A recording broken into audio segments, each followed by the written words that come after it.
नहीं आया हूं। आपको याद होगा 2014 का चुनाव, 2014 में और आज के 2024 में 10 साल का अंतर है।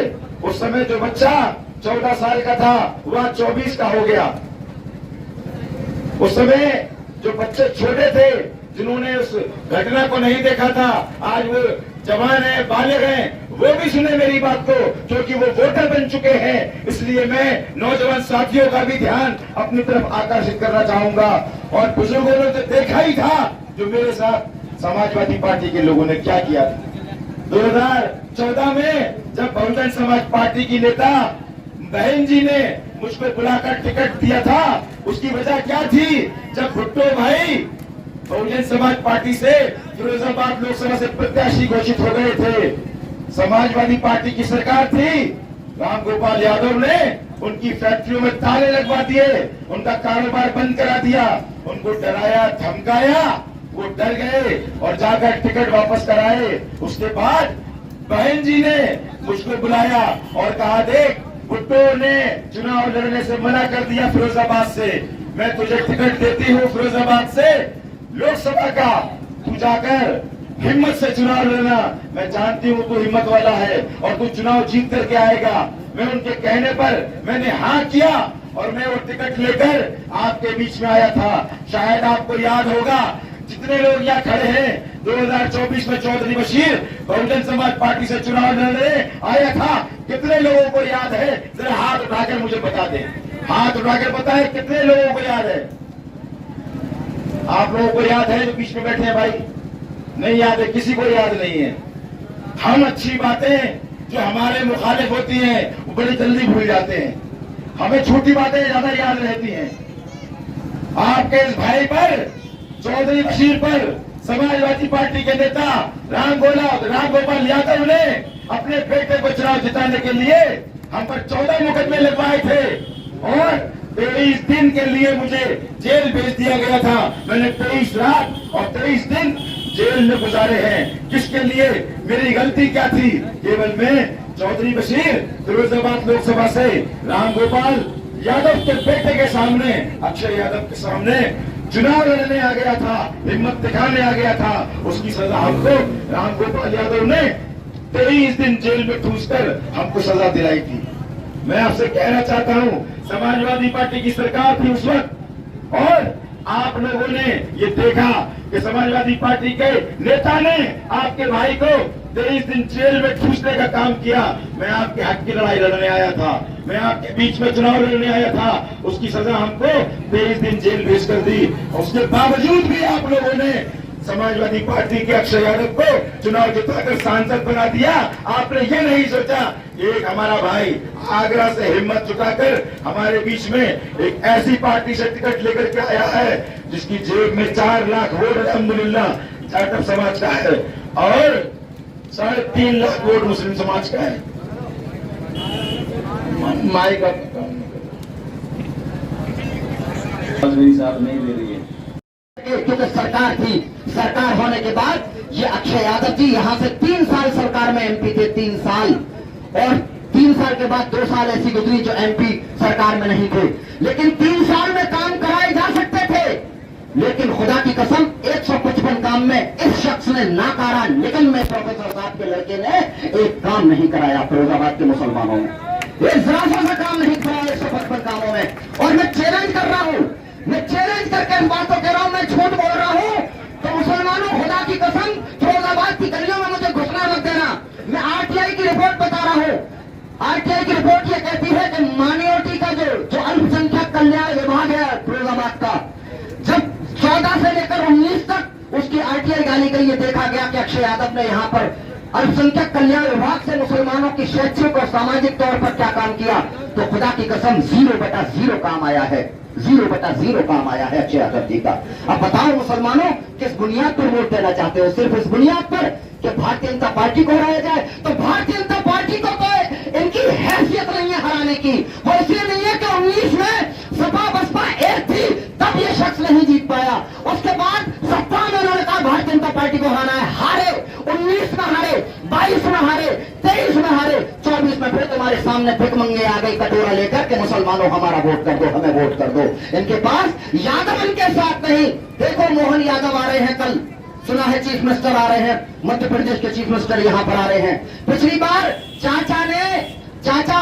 चाचा जो थे शिवपाल चाचा इनके, उन्होंने चांदी की चम्मच से चांदी रात में भतीजे को ऐसी चटनी चटाई कि सैफ अली भतीजा नजर आया। और इस बार सिरसागंज वाला चाचा जो है ना, वो भी चांदी की चम्मच से नहीं, अपने लोहे के चम्मच से चटनी चटाने जा रहा है सिरसागंज के सरजमी पर। अपने घराने को मुत्तहिद नहीं करेंगे, मुसलमानों को मुत्तहिद करने आएंगे।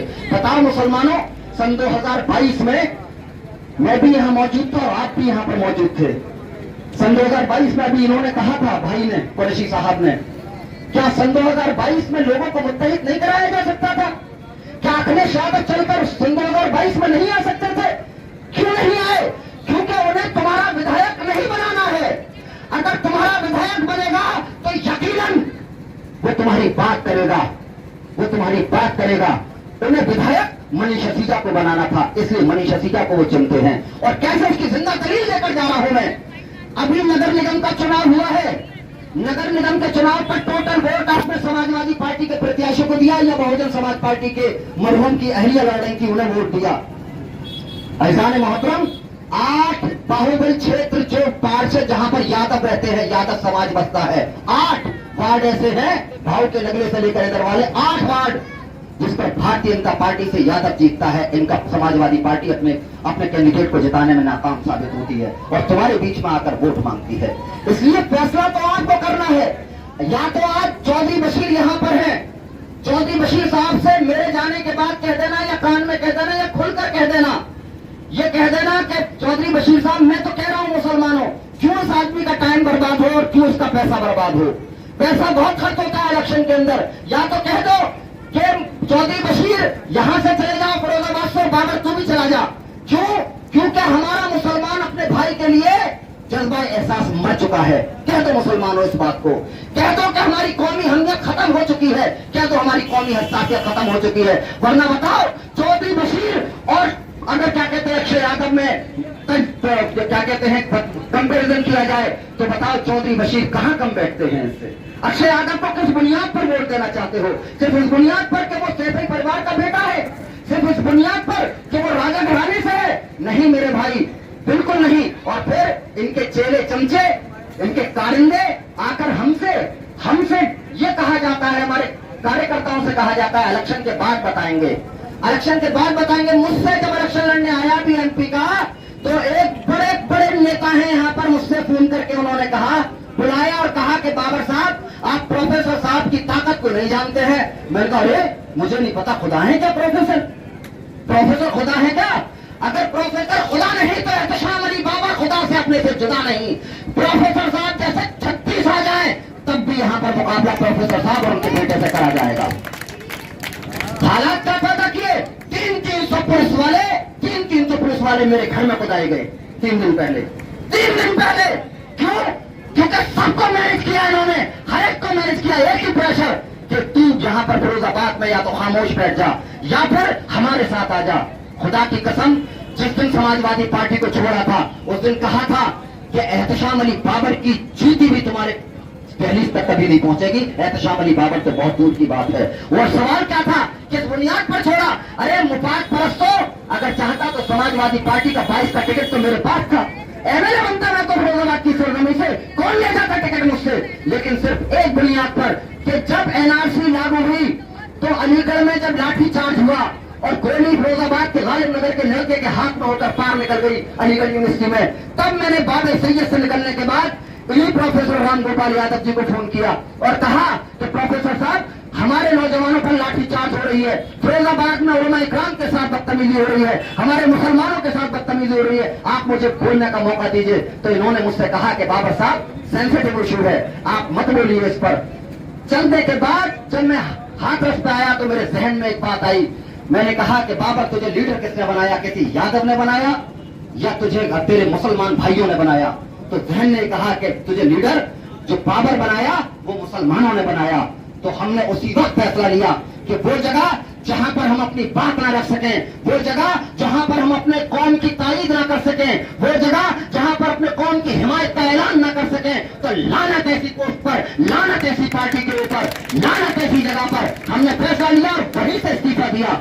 वहीं से इस्तीफा देकर कहा कि जिंदगी भर तुम्हारे पास नहीं आएंगे और 24 में अगर जिंदा रहे तो तुम्हारे सामने मुकाबला करेंगे। यकीन मानिए, कोशिश की, पर्चा निरस्त हुआ, लेकिन मुकाबला आज भी जारी है। वो चौधरी बशीर की शक्ल में जारी है, इंशाअल्लाह होता हुआ जारी रहेगा इनसे। पूर्व मंत्री चौधरी बशीर साहब और बहुजन समाज पार्टी के और तमाम समाज सेवी संगठनों के यहाँ नौजवान मौजूद है। मैं इन सबका दिल से शुक्रिया अदा करता हूँ और सामने मेरे बैठे दोस्तों, नौजवान और बुजुर्गों, दोस्तों,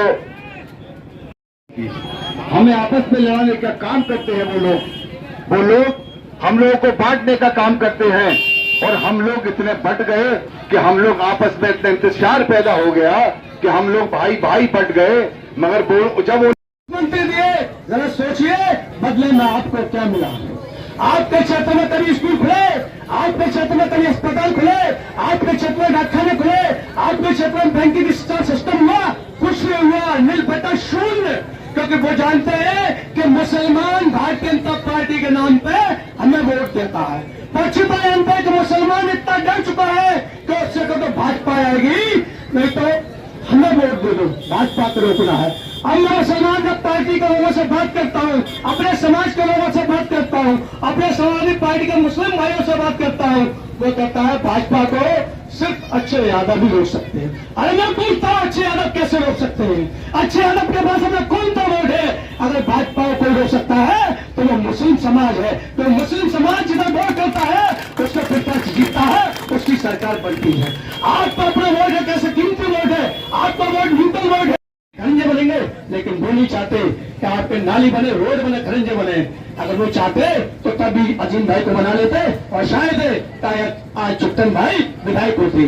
लेकिन मैं तीनों भाई तब फिर कहना चाहता हूँ, ये तीन भाई आपके बीच में आप लोग सुन लिए, जब आपके पास वोट मांगने आए तो ये सवाल करना तो उस वक्त अखिलेश यादव क्यों नहीं आए थे, अच्छे यादव क्यों नहीं आए थे, राम गोपाल यादव क्यों नहीं आए थे? वो रमजान में टोपी आकर हमारे बीच में घूमते रहे।